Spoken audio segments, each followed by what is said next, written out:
नमस्कार, आपण पाहत आहात ओम टीव्ही न्यूज. तासोडे टोलनाक्यावरील रस्ता समस्येवरून वातावरण चांगलंच तापलं आहे. माजी सहकार मंत्री बाळासाहेब पाटील यांनी आक्रमक भूमिका घेत राष्ट्रीय महामार्ग प्राधिकरणाला थेट अल्टिमेट दिला आहे. उमरजवळील तासोडे टोलनाक्यावर 6 पदरीकरणाचं काम सुरू असताना शेतकऱ्यांच्या वाहनासाठी कोणताही पर्यायी रस्ता ठेवण्यात आलेला नाही, असा गंभीर आरोप करण्यात आला आहे. स्थानिक शेतकरी आणि ऊस वाहतूक करणारे ट्रॅक्टर चालक मालक यांना मोठ्या अडचणींचा सामना यामुळे करावा लागत असल्याचा संताप यावेळी व्यक्त करण्यात आला. याच पार्श्वभूमीवर 1 मे रोजी माजी मंत्री बाळासाहेब पाटील यांच्या नेतृत्वाखाली सह्याद्री सहकारी साखर कारखान्याचे ऊस वाहतूकदार आणि ट्रॅक्टर चालक मालक यांनी आंदोलन छेडलं. पंचक्रोशीतील शेतकऱ्यांनाही याचा मोठा त्रास होत असल्याने शेतकरी मोठ्या संख्येने आंदोलनात सहभागी झाले होते. दरम्यान आंदोलनादरम्यान बाळासाहेब पाटील यांनी महामार्ग प्राधिकरणाच्या अधिकाऱ्यांना चांगलंच धारेवर धरलं. स्थानिकांचा विचार न करता काम सुरू ठेवलं तर तीव्र आंदोलन छेडलं जाईल, असा इशाराही त्यांनी यावेळी दिलाय. दरम्यान महामार्ग प्राधिकरणाचे प्रभारी अधिकारी महेश पाटोळे यांनी शेतकऱ्यांच्या अडचणी लक्षात घेऊन महिन्याभरात पर्यायी रस्ता उपलब्ध करून देण्याचं आश्वासन यावेळी दिलंय. आता प्रशासन दिलेलं आश्वासन कितपत पूर्ण करतंय याकडे सर्वांचं लक्ष लागलंय. प्रवीण कांबळे, ओम टीव्ही न्यूज.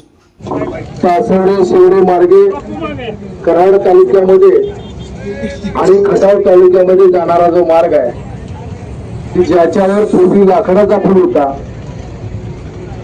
त्या ठिकाणी कलासाक्षी अजितराव पवार साहेब, जयंतराव पाटील साहेबांच्या माध्यमातून आपण पक्का पूल केला आणि बारमाही वाहतूक या परिसरामध्ये सुरू झाली. विशेषतः कराड तालुक्यातून जाणारे येणारे या भागातले या पुलाचा वापर करतात. हजारो कामगार MIDC सातारा या भागात जात असताना या पुलाचा वापर करतात. शालेय विद्यार्थी, कॉलेजचे विद्यार्थी ही सर्वजण या रस्त्याचा वापर करतात. आणि अशा ठिकाणी हायवेचं 6 लेनचं काम चालू असताना मूळ डिझाईन मध्ये जे काम होतं त्याच्या ऐवजी तिथं काही न करता राम भरोसे वाहतूक सुरू आहे. तिथे अनेक अपघात झाला. मला पोलीस प्रशासन सांगावं की तुम्ही त्या पंचनाम्यामध्ये उल्लेख केला का रस्ता चुकीचा असल्यामुळे झालं. खरं तर त्या कंपनीवर सदोष म्हणून सुद्धा गुन्हा दाखल झाला पाहिजे. पण प्रशासन, पोलीस प्रशासन सुद्धा काही त्या ठिकाणी जनतेला सहकार्य करत आहे. शेवटी पोलीस प्रशासनात धाक सर्वसामान्यांना असावा, लोकांना असावा आणि या मताचे आहोत. पण जनतेला काय त्रास होत बघितलं पाहिजे ना. तुम्ही कुणासाठी काम करताय? जनतेसाठी काम करताय ना. मी तुम्हाला सांगतो की हे आंदोलन काही लोकांना असे केले सह्याद्री कारखाना, ही गोष्ट खरे, पण सह्याद्री कारखान्यावर इथं जाणाऱ्या शेकडो विद्यार्थ्यांनी, हजारो कामगार आहेत, सर्वसामान्य शेतकरी, नेमणी झालेले कामगार आहेत, या सर्वांसाठी आमची मागणी आहे. आणि तुमच्या डिझाईन मध्ये आहे का नाही? डिझाईन मध्ये कुठे गेले? यांच्या डिझाईन मध्ये मी पहिले पत्र दिलं, केव्हा दिले? 25 पहिलं पत्र मी दिलं 29/9/25 ला दिलं आणि तिथनं सातत्यानं मी 8 स्मरणपत्र 8 दिले. आणि दुर्दैव तुम्हाला सांगतो की पत्र देताना मी या डिपार्टमेंटला दिलं, पोलीस साहेब प्रशासनाला पत्र दिलं. काय दखल घेतली होती तुम्ही? काही दखल घेतली नाही. सगळे त्या कंपनीच्या अंडर काम करतात. सगळे हे जनतेसाठी काम करत नाही. मी असं कधी बोलत नाही. काय बोलतो तर भविष्यामध्ये इथे फार मोठे अपघात होऊ शकतात आणि त्यासाठी मग तुमच्या डिझाईन मध्ये जो रस्ता आहे तो करा आम्ही मागणी करतो. आम्ही काय तुम्हाला डिझाईन सुचवले का? आम्ही सुचवले का? तुम्ही डिझाईन दिले ना, तेच करा आम्ही म्हणतोय. आम्ही ओढलं इथलं घ्या तिथलं घ्या असं म्हणलं का? तर यांनी कुठल्याही प्रकारचं लक्ष दिलं नाही. आणि मला असं दिसतंय तुम्ही सगळ्यांचा संजय सावंतांनी मुद्दा मांडला तो योग्य आहे. खरं तर मला असं वाटतं की नागठाण्यापासून कराडापर्यंत सगळ्या शेतकरी पोहोचलं पाहिजे. सगळ्यांचा प्रश्न आहे, हे अधिक व्यापक आपल्याला करायला पाहिजे. मला असं दिसतंय गेले 3 वर्षे जनतेला वेठी धरलं. आता तुम्हाला सांगतो, पेरलेला परवा रामकृष्णनगरचा एक मुलगा बिचाराचा अपघात झाला. काय त्याची चूक हो? याने रात्री काम चालू केलं तर JCB उभा केला, तो मुलगा जाऊन धडकला. पोलीस प्रशासनानं खरं तर त्याच्यावर पोलीस गुन्हा दाखल करावे. असे अनेक अपघात झाले, अनेक होणार आहेत तिथं. मला असं दिसतंय की आता या 2 महिन्यामध्ये कामाची गती घेतलेली आहे आणि यांचा विचार असा दिसतोय की जून मध्ये काम पूर्ण करून ट्रॅफिक सोडायचं मोकळं व्हायचं असं दिसतंय. तुम्हाला काय करायचं ते करा, तुमचं काय व्हायचं होते आम्हाला काय देणं गेलं. आणि दुर्दैवानं त्याला या ठिकाणी गिलेचे डिपार्टमेंट हे त्याला पाठीशी घालते. काय समोर तुमचं काम आहे ना, जनतेला त्या ठिकाणी चांगले वाटत होतं, तुमचं काम आहे ना. त्यांचे कदम साहेब ना इतर वेळी येतात भेटायला, सणावाराच्या अगोदर या कंपनीला भेटून जातात. आता काय नाही तो आम्ही रस्त्यावर आलो एवढा आम्हाला वेळ लागून आलो का? तुम्ही अशा प्रकारे करणार नाही. आणि माझं दुसरं एक या ठिकाणी आहे की अनेकांच्या अनेक गुन्हे दाखल होतात. शेवटी असं प्रशासन आम्हाला कलमाची भीती कुणी घालू नये. काल काय अधिकाऱ्यांना आमच्या कारखान्यात जायला असं कलम होईल, पासपोर्टला असं होतं, काय होत नाही. माझ्यावर गुन्हा माझा कोर्टात होता, मी कोर्टात जामीन घेतला, पासपोर्ट माझा झाला नाही गुन्हा. तुम्ही कशाला आम्हाला भेटी घालताय? तुम्ही आम्हाला कशाला भेटी घालताय? तुम्ही काम कसं ते बघा. ठीक आहे, आम्ही आता आलो म्हणून तुम्ही सगळे आले, पोलीस आले, सगळे आले. आज एक मी महाराज दिलाय. कलासून चव्हाण साहेब ज्या विचारातून महाराष्ट्र उभा केला त्या विचाराच्या पाठीशी राहणारे सर्व राहिले. आणि त्यासाठी आम्ही जनतेसाठी रस्त्यावर आलेलो आहे. आम्ही काय कुणासाठी वैयक्तिक कुणासाठी आलेलो नाही, जनतेसाठी आलेलो आहे. तर या बाबतीमध्ये काय करणार हे सांगा. नाही तर आज मी सकाळी टीव्ही बघितलं की महाराष्ट्रात सगळीकडे ट्रॅफिक जॅमिंग आहे.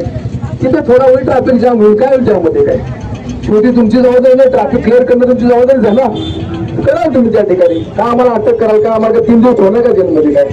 तर कृपा करून भीती घालू नका. बोरे साहेब मी नाव घेऊन बोलतोय, तुम्ही काम करा, प्रामाणिक काम करा, पण आम्हाला कोणाला भीती घालू नका. मला आता एनए चॅनल सांगितलं पाहिजे की तुम्ही काय करणार सांगा आम्हाला.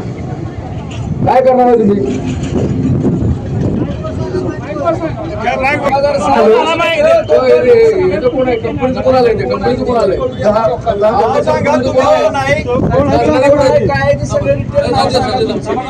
कंपनीचा माणूस पाहिजे.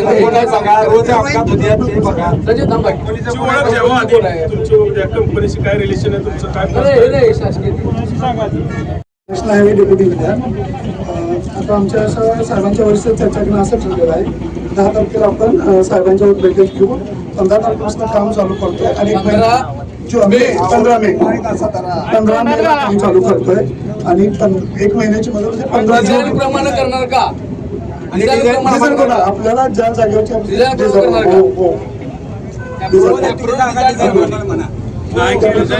15 जून पर्यंत आपण ते काम पूर्ण केलं जाईल.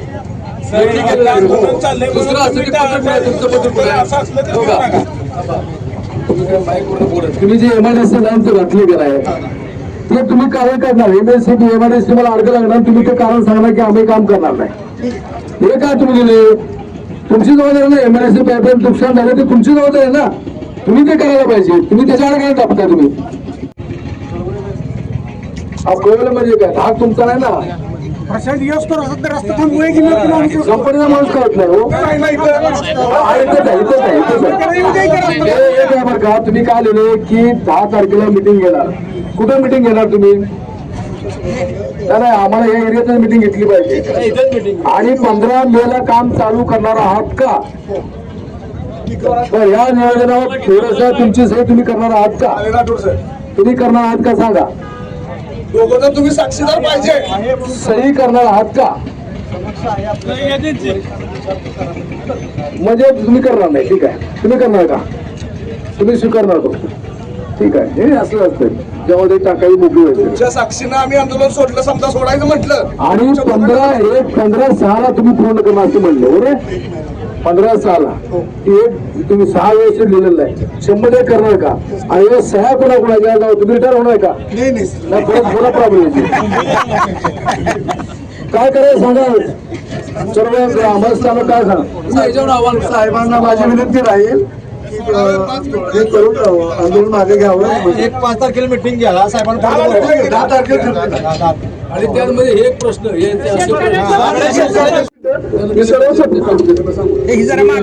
सर्वांना आव्हान साहेबांना की आम्ही त्याच्या प्रमाणात काम करून देतोय. आमची विनंती राहील आंदोलन मागे घ्या. हे तारखा सांगा ना. सर्वांना आपण 10 तारखेला बैठक लावतोय. 10 मेला त्याच्यानंतर 15 मेला काम चालू होईल.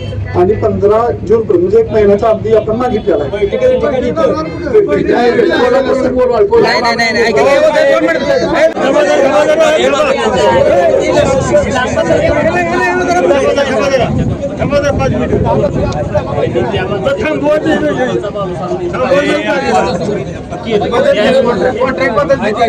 पूर्ण करतायत आणि 10 तारखेला मिटिंग घेणार आहे. त्यावेळी इतर शेतकऱ्यांचे प्रश्न त्याची आपण चर्चा करू.